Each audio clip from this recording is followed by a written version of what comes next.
Hi ஒருவன் எல்லாரும் எப்படி இருக்கீங்க? நல்லா இருப்பீங்கன்னு நினைக்கிறேன். ஸோ ரொம்ப முக்கியமான விஷயம் தான் இன்னைக்கு நம்ம பார்க்க போகிறோம். என்ன அப்படின்னா, நமக்கு தமிழ்நாடு இன்ஜினியரிங் அட்மிஷன் எப்படா கவுன்சிலிங் வரும்ன்ட்டு நிறைய பேர் காத்துட்டு இருக்காங்க. இது தெரியாம கவுன்சிலிங்கே இனிமேல் தான் ஸ்டார்ட் ஆக போகுது. கிட்டத்தட்ட வந்து பார்த்தீங்கன்னா 1,50,000 1,45,00,000 சீட் இருக்குது. ஆனால் இதெல்லாம் தெரியாமே மக்கள் வேக வேகமாக போய் ஜாயின்ட் ஆகிட்டு இருக்காங்க. கல்லூரிகளில், ப்ரைவேட் கல்லூரிகளில் ஆஃபர்ஸ் தராங்கன்னு சொல்லிட்டு போய் ஜாயின்ட் ஆகிட்டு இருக்காங்க. இது எப்படி எடுத்துக்கிறதுன்னு எனக்கு தெரியல. ஸோ ஆனால் எந்த அளவுக்கு கவுன்சிலிங் ஆப்பர்ச்சுனிட்டி இருக்குதுன்ட்டு பசங்களுக்கு தெரியாது. அதுதான் உண்மை. ஸோ கவுன்சிலிங் ஆரம்பிச்சாதான் உங்களுக்கு புரியும் எவ்வளோ சீட்ஸ் இருக்கு, எவ்வளோ சீட்ஸ் உங்களுக்கு கிடைக்குது. அதாவது இதுல ரொம்ப முக்கியமான விஷயமே என்ன தெரியுங்களா? கவுன்சிலிங் தில்லா அட்டன் பண்றவங்க, அதாவது நான் பயந்து தானே போய் அந்த பிரைவேட் கல்லூரிகள் தர சலுகைகளை போய் சேர்றாங்க. பிரைவேட் கல்லூரிகள் நான் இப்போ ஸ்காலர்ஷிப் தரேன் அப்படின்னு சொல்லி போய் நிறைய பேர் சேர்ந்துடுறாங்க. நிறைய பேர் பாத்தீங்கன்னா ஏதோ கல்லூரியில போய் சேர்றாங்க, இல்லைன்னு சொல்லலை. ஆனா கவுன்சிலிங் ஸ்டார்ட் ஆனதுக்கு அப்புறம் தான் தெரியும் உங்களுக்கு அதோட மவுஸ் என்னன்னு. ஸோ இப்போ நம்ம இந்த வீடியோவில் நம்ம என்ன பார்க்கணும்னா, இந்த கவுன்சிலிங் ஸ்டார்ட் ஆகிறதுக்கான நேரம் வந்துருச்சுங்க. ஜூலை 10 நமக்கு ரேங்க் லிஸ்ட்னு சொல்லியிருந்தாங்க. கண்டிப்பா ரேங்க் லிஸ்ட் வந்துடும், அதுல எந்த ஒரு மாற்று கருத்தும் இல்லை. புதன்கிழமை இப்போ ஒரு புது நியூஸ் ஒன்று கிடைச்சிருக்கு, அதை உங்ககிட்ட ஷேர் பண்ணணும் தான் வந்தேன். அண்ட் இன்னொன்னு ரொம்ப முக்கியமான விஷயம், இந்த 3 ரவுண்ட் இல்லையா 4 ரவுண்டு வர நடத்துறதுக்கான வாய்ப்புகள் இருக்கு. ஏன்னா போன வருஷம் மட்டும் தான் 3 ரவுண்டு வச்சாங்க, அதுக்கு முன்னாடி வருஷம் 4 ரவுண்டு வச்சாங்க. இந்த 4 ரவுண்டு வச்சா என்ன ஆகும் அப்படிங்கிற வீடியோலாம் நான் அடுத்த வீடியோல போடுறேன். இப்ப 4 ரவுண்டு தான் அப்படிங்கிற அந்த ப்ரூஃப் எனக்கு எங்கிருந்து கிடைச்சதுன்னு சொல்றேன். சரிங்களா? ஒரு நியூஸோட ஆர்டிக்கல்ல இருந்தா கிடைச்சது. ஸோ இது பாத்தீங்கன்னா ரொம்ப முக்கியமான விஷயம்னு உங்ககிட்ட ஷேர் பண்ணணும்னு நினைச்சேன். அண்ட் 2வது கவுன்சிலிங் தேதி அறிவிச்சிருக்கிறாங்க. அபிஷியலா கிடையாது, இப்போதைக்கு அறிவிக்கப்படும் சொல்லியிருக்கிறாங்க நியூஸ் ஆர்டிக்கல்ல. அண்ட் 2வது பாத்தீங்கன்னா சர்டிபிகேட் வெரிஃபிகேஷன் முடிஞ்சு 30 முடிஞ்சு, அதுக்கப்புறம் நிறைய பேர் ஸ்டேட்டஸ் பார்க்காம இருக்கீங்க. ஸ்டேட்டஸ் தயவு செய்து பாருங்க. நேற்று அதுக்கு ஒரு வீடியோ போட்டிருந்தேன். ஸ்டேட்டஸ் ஏன் பார்க்க சொல்றேன்னா, கம்ப்ளீட்டட் சக்சஸ்ஃபுல்லி வந்தவங்களுக்கு கூட ஸ்டேட்டஸ் மாறி இருக்கு. 7.5 ரிசர்வேஷன் நோன் வந்திருக்கு சில பேருக்கு. அதாவது 6ல இருந்து 12வது வரைக்கும் கவர்மெண்ட் ஸ்கூல்ல படிச்சவங்க 7.5 ரிசர்வேஷன், அவங்களுக்கு சில இடத்துல எஸ் வந்திருக்கு, சில பேருக்கு நோன் வந்திருக்கு. அது என்னன்னு தெரியல, அது செக் பண்ணுங்க. கம்யூனிட்டி சர்டிஃபிகேட் எரர் வந்திருக்கு சில பேருக்கு இன்கம்ப்ளீட் டூப்ளிகேட் சர்டிஃபிகேட்னு வந்திருக்கு. இதெல்லாம் என்னன்னு செக் பண்ணி டிஎஃப்சியில் அணுகுங்க. டக்குன்னு போய் நான் திங்கக்கிழமை தான் போவேன், நாளைக்கு தான் போவேன் நட முடிக்காம இன்னைக்கே போங்க. சரிங்களா? சரி, இதெல்லாம் எல்லா வீடியோவும் நான் சொல்லியாச்சு. இப்போ நம்ம குயிக்கா இது என்னன்னு பார்த்துடலாம். என்னன்னா இங்க பாத்தீங்கன்னா தெரியும், தரவரிசை பட்டியல் அதாவது ரேங்க் லிஸ்ட் வெளியாகும் ஜூலை 10 கவுன்சிலிங் அட்டவணையை வெளியிட தமிழ்நாடு பொறியியல் சேர்க்கை திட்டமிட்டுள்ளது என டிடி நெக்ஸ்ட் செய்தி வெளியிட்டுள்ளது. இந்த நியூஸ் பார்த்ததுக்கு அப்புறம் தான் ஷேர் பண்ணணும்னு நினைச்சேன். ஜூலை 10 நமக்கு ரேங்க் லிஸ்ட். ஸோ இது பாத்தீங்கன்னா இந்தியன் எக்ஸ்பிரஸ் தமிழ் ஆர்டிக்கல் எடுத்தேன். இந்த லிங்க் நான் கீழே கொடுக்குறேன், நீங்க பாருங்க நீங்களும். ஸோ தரவரிசை பட்டியல் ரேங்க் லிஸ்ட் வர அன்னைக்கே கவுன்சிலிங் டேட் அறிவிக்க வாய்ப்பு இருக்கு. என்னதான் நீட்ல குளறுபடி இருந்தாலும் மெடிக்கல் கவுன்சிலிங் எப்போ ஸ்டார்ட் ஆகும்ட்டு நினைச்சிட்டு இருக்க டைம்ல இந்த டிஎன்ஏ கவுன்சிலிங் நீட்டிக்க மாட்டாங்கன்னு தான் தோணுது. ஏன்னா ஏஐசிடி அதிகாரிகள் என்ன சொல்லியிருக்காங்கன்னா, ஏஐசிடி அப்ரூவல் என்ன வந்திருக்குன்னா செப்டம்பர் 15 கல்லூரி வைக்க சொல்லியிருக்கிறாங்க. ஸோ அதனால ஆகஸ்ட்ல கவுன்சிலிங் ஸ்டார்ட் ஆகும் என்னோட கணிப்பு.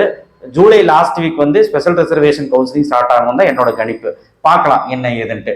பட் இவங்க என்ன சொல்லியிருக்காங்க, இன்னொன்று கவுன்சிலிங் தேதிகள் எப்போதும் நாடு முழுவதும் உள்ள அனைத்து தொழில்நுட்ப நிறுவனங்களையும் கட்டுப்படுத்தும் ஏஐசிடிஇ கல்வி அட்டவணையின்படி அறிவிக்கப்படும். எப்பவுமே ஏஐசிடி அப்ரூவல் வச்சுதான் அந்த ஷெடியூலை ரிலீஸ் பண்ணுவாங்க. அந்த கவுன்சிலிங் எப்போ, இந்த அகாடமிக் இயர் எப்படி ஸ்டார்ட் பண்றது, எப்போ ஸ்டார்ட் பண்ணணும், எல்லாமே அவங்க சொல்ற தேதிப்படி தான் ஆரம்பிப்பாங்களாமா. இருப்பினும் இந்த ஆண்டு ஏஐசிடிஇ இடமிருந்து கல்வி அட்டவணை குறித்து எந்த தகவலும் இல்லை.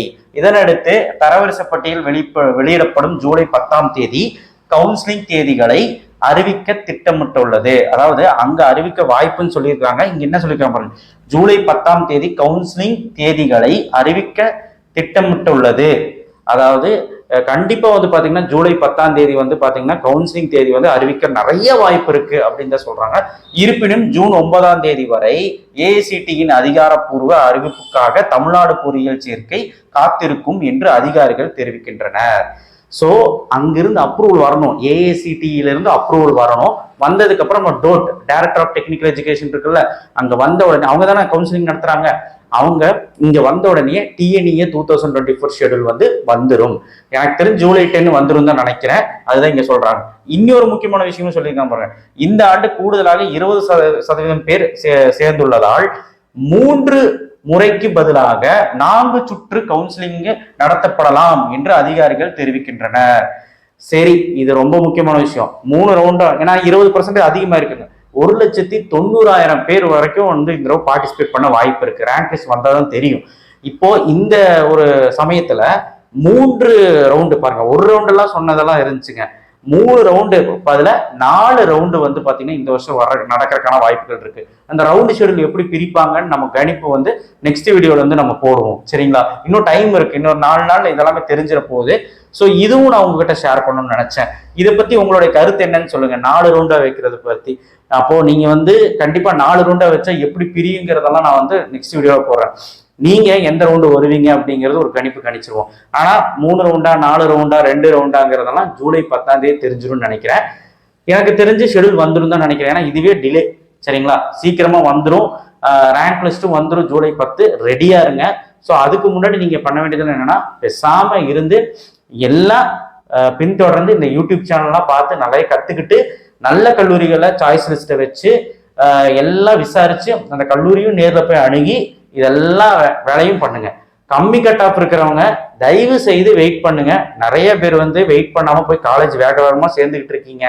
இதோட வெளிப்பாடு என்னன்னா, இங்க கவுன்சிலிங் அட்டன் பண்ணக்கூடியவங்க இங்க இருக்க வெயிட் பண்றவங்களுக்கு அதிக வாய்ப்பு நீங்க கொடுக்குறீங்க. ஏன்னா இப்போ கம்மி கட் ஆஃபா இருக்கணும் சரி, அதிக கட் ஆஃப் சரி, போய் சேர்ந்துட்டான்னா அந்த இடமெல்லாம் காலி ஆயிடும் இல்லைங்களா? அப்ப இந்த கவுன்சிலிங்க்குன்னு ஒரு இடத்த ஒதுக்கி இருப்பாங்க இல்லையா? காலேஜை பொறுத்த வரைக்கும் 40% மேனேஜ்மெண்ட் கோட்டா, 60% கவுன்சிலிங் கோட்டா. அந்த கவுன்சிலிங் ஒதுக்கி இருக்க சீட்டெல்லாம் அப்படியே இருக்குங்க. மேனேஜ்மெண்ட் கோட்டால நிரப்புறாங்கிற பேர்ல இப்போ என்ன பண்றாங்கன்னா, அந்த கவுன்சிலிங் கோட்டால எப்படி நிரப்புறாங்க பாருங்க. அட்வான்ஸ் புக்கிங்கா வந்து காலேஜ் வந்து வாங்கிடுறாங்க. ஒரு 10,000 5,000 20,000 30,000 எவ்வளவோ வாங்குறாங்க. வாங்கிட்டு அவங்க ஐடி பாஸ்வேர்டு வாங்கிக்கிறாங்க காலேஜ். அதே காலேஜ் என்ன பண்றாங்கன்னா, அவங்க கல்லூரியும் மேல வச்சுக்குவாங்க, ஐடி பாஸ்வேர்டு வாங்கி மேல வச்சுக்குவாங்க.